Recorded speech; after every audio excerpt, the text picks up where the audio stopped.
سوات نیوز مینوالو سهیل باچا دا وخت یو ځل بیا د مانیار په هغه کلي کې موجود یم چې مانیار یو ځانګړی حیثیت هم لري او د سب ډیویژن بریکوټ اخیرنۍ باونډري هم ده. خو د بده مرغه دلته کې کم همیشته خلک چې دی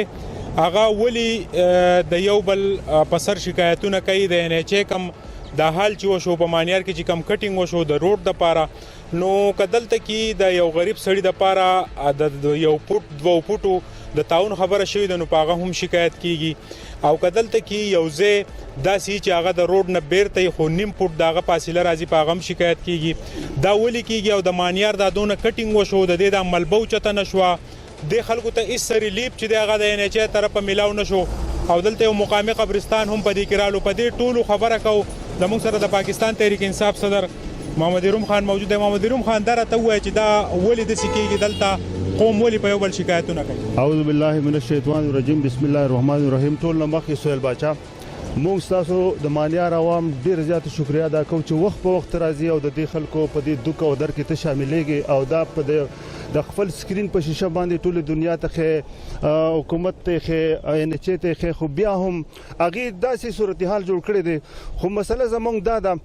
چې زموږ په کلي کې داسې یو څه کسان دي چې هغې د خپل ذاتي تنازع په وجه د یو کس دوه په وجه باندې هغه د دې ټول کلي دښمني کوي او بالا افسرانو ته هغې وخت په وخت ټلیفونونه کوي بالا افسرانو ته هغې وخت په وخت خبر ورکوي چې په مانیار کې رعایت کیږي. دا څنګه رعایت دی سهیل باچا؟ موږ خو د دې سلسله کې ځکه موږ متاثره یو دې لاندې کلو ته ګورو بره کلو ته ګورو او دې نالو ته دې لښتو ته دې حدود ته زموږ خیالي کم صورتحال چې په مانیار کې جوړ دی دا صورتحال په ټول سوات کې نشته بلکې په دې لیکه باندې نشته. موږ ان ایچ ته دا وایو چې تاسو د روډ چې کم تعداد دی هغه تاسو د نورو کلو شانتي یو شان په مانیار کې والی ولې چې دی نو تاسو د مانیار سره دا کار وکړو. تاسو دې سوال باچا دې ته وګورئ بلکې د هغه ځینوالو د هغې سره پورې د دې خلکو دا ذاتي ځمکې وي دا د والي صاحب په دور کې په دې کې کټایي شوې د دې خلکو تعاون شوی دی د سټیټ سره. اوس د پاکستان د سټیټ نه دی خوا پاکستان چې شوی راغلی دی پاکستان په وجود کې راغلی دی نو بیا وخت په وخت په دې کټایانې کیږي. دا آخري مرحله دی وایي چې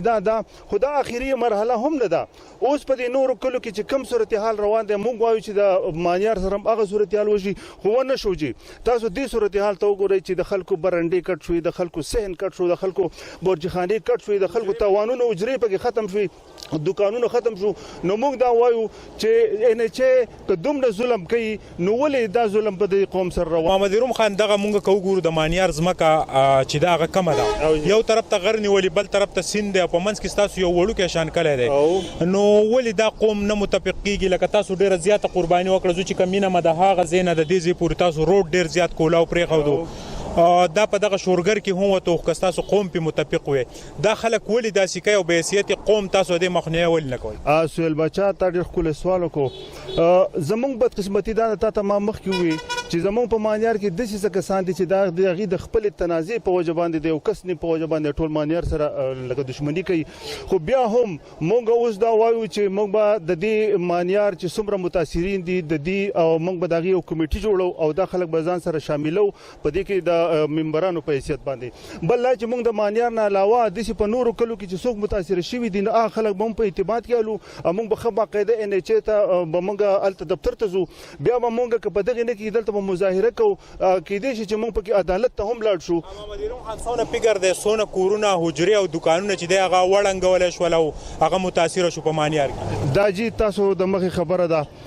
د هغې باغچې بابا نوالی او تر د هغې بڼه پورې دا صورتحال زموږ روان دی. په دې کې دا یو داسې زور ازمایي روانه ده د قوم سره چې هم ورته وایي هم د ځمکه الو به ورانې او بیا به یې جوړی. موږ به عدالت ته کیدای شي چې موږ عدالت ته په ان ایچ باندې په دې لاړ شو چې که تاسو پنجاب وګورئ نو د اټک نه پاخوا چې ځمکه د حکومت پاکستان ضرورت راځي موږ انکار نه کوو موږ په هر صورت کې تعاون کوو خو چونکې موږ د ان ایچ د قانون مطابق قانون غواړو. ان ایچ تاسو سره څونه تعاون کړی په ملبچ وتېدو کې دلته کې چې کوم ډیزاستر وشو په هغې کې ستاسو سره هغوی څونه مدد کړی؟ هېڅ تعاون یې نه دی کړی ډېر ظلم یې کړی دی بلکې موږ اکثر د ان ایچ د افسر په دې طرف روان یو موږ ورته اشارې کوو چې مهرباني وکړئ دا ملبه زموږ نه اوچته کوي هغه ولاړې موږ اشارې کوو هغه روان یا موږ ته ودرېږي هم نه. بله دا چې موږ دا مطالبه کوو اسی نه چې ان ایچ مونږ عدالت ته جوړ کی مونږ دا مطالبه کوو چې د نور پاکستان په شاندام به قوم ته چې د ریلیف ورکړي شي د زمکه قیمت ورکړي شي د دورانېدو معاوضه ورکړي شي او د بیا د جوړېدو معاوضه ورکړي شي. تاسو راته وایئ چې د مانیار سره دا ظلم کیږي او تاسو په سعودي عرب کې دونه مزدوري وکړئ او کور یې جوړ کړو هغه کور چې دی هغه وړنګولی شو هغه وران شو او تاسو متاثر یې ملبه هم پرته ده په دې حواله څه وایئ؟ بسم الله الرحمن الرحیم. اول خو تاسو زه ډېره شکریا ادا کوم چې تاسو دلته راغلی تاسو څنګه خبر واغستو. زه په خپل ځانې زما اوس یو 4-5 ورځې وشوې سعودي عرب نه راغلی یم او مونږ آلن کې دا کور مونږ داسې تیار کور اخیستی و تقریبا 42 لک روپۍ باندې واغستی و جي او په هغې کې زیات کار لکه تقریبا زنګ نه 3 کمرې داسې برنډه او لکه ټوټل 15 کمرې کور و اورې ډېر زنګ نه ووالی شو خو لکه اوس زنګ د حکومت نه دا مطالبه ده خاص کر ان ایچ والا کوم افسران چې زنګ ورته دا درخواست دی چې زر تر زر لکه موږ له دا لختې ده کې او دا ملبچ وده کې د مانیار د کلي دا صورتحال چې دی دا ګمبیر دی او په تیرو رپورټونو کې به تاسو کتلی چې دلته یو بابا محمد بابا چې د هغه کور مکمل توګه کله وړنګولی شو نو هغه چې دی ذهني مریض شو الرډي هغه بیمار و هغه په دې تیرو ورځو وفات هم شو خو هغه چې دی د کوره بې کوره شو. د مانیار دا صورتحال ولې داسې ګمبیر دی په دې باندې تاسو ته ریپورټ ښیو زنګ په سکرین اوسئ.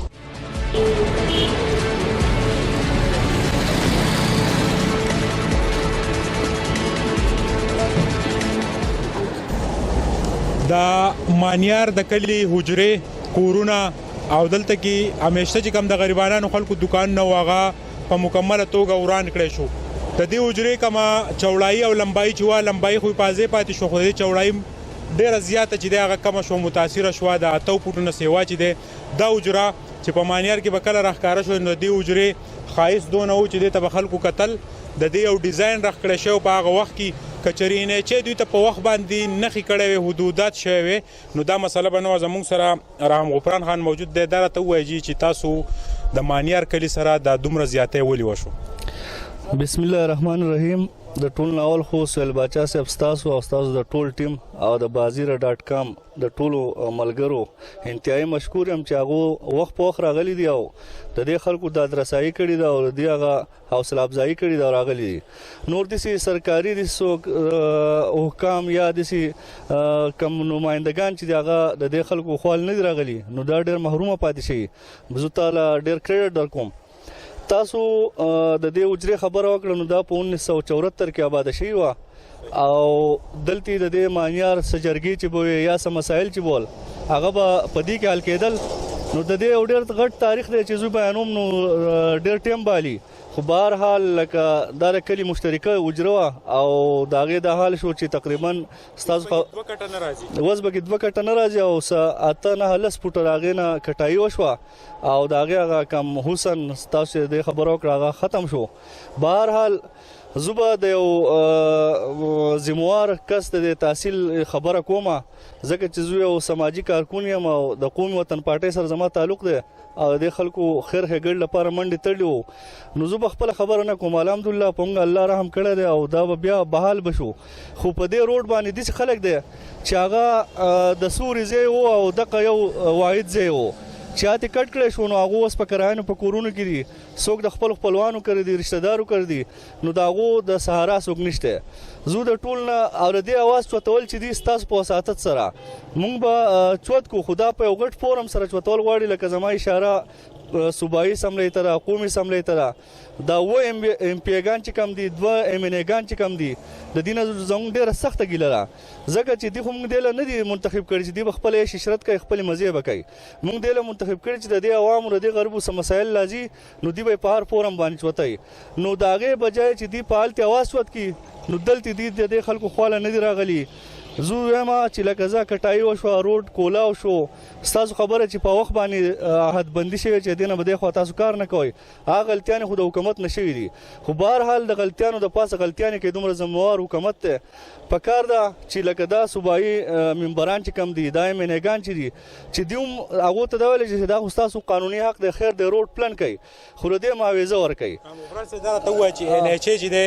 هغه دا ملبه پرته ده په خپله هټاوه هغه هېڅ قسمه تعاون ونه شو شو اخیرنی اپشن تاسو څه لرئ؟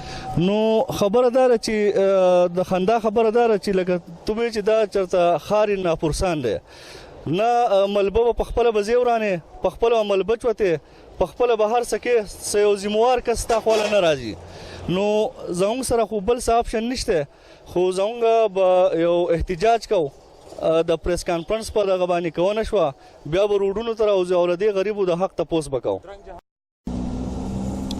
وای سبا احساس د بل د اوښکو وکړي چا چې په ژوند چرته جړلې نه په مانیار کې چې کم خلک ته یا د هغوی تعداد یو دی یا دوه دی او په خپلو خلکو شکایتونه کوي چې ان ایچ ای د دوی سره تعاون کړی دی دلته کې 2 فوټه سیوا پاتې شوی دی په کار دا ده چې د دې خبرو نه ډډه وکړو موږ به حیثیت قوم د خپل قوم سره په دې غم کې شریک شو چې دا وخت د ان ایچ ای د وجې نه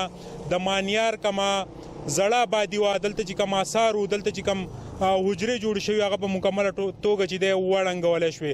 د دې وجه مین دا وه چې دلته قوم چې دی هغه په اتفاق نه دی څنګه چې صدر صاحب رحم غفران صاحب خبرې وکړې په کار دا ده چې مونږ د خپل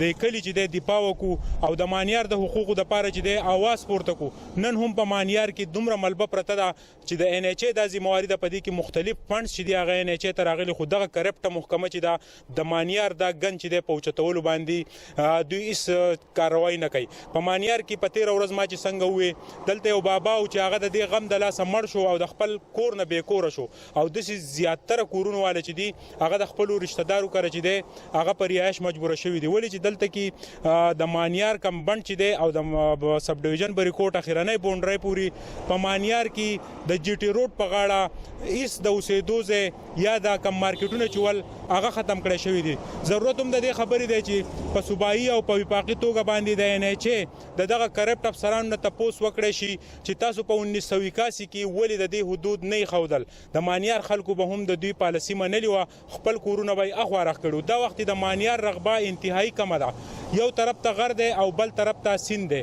د غر او د سیند په منځ کې دا وړوکی کلی د چا نظر وو د دې ذموار څوک دي موږ ته هم هېڅ پته نشته د مانیار خلکو ته مې هم دا خواست دی چې په حیثیت قوم د دې خپلو مسلو چې دی د دې دپاره اواز پورته کړي د کمرمین عزت حسین سره سهیل باچا مانیار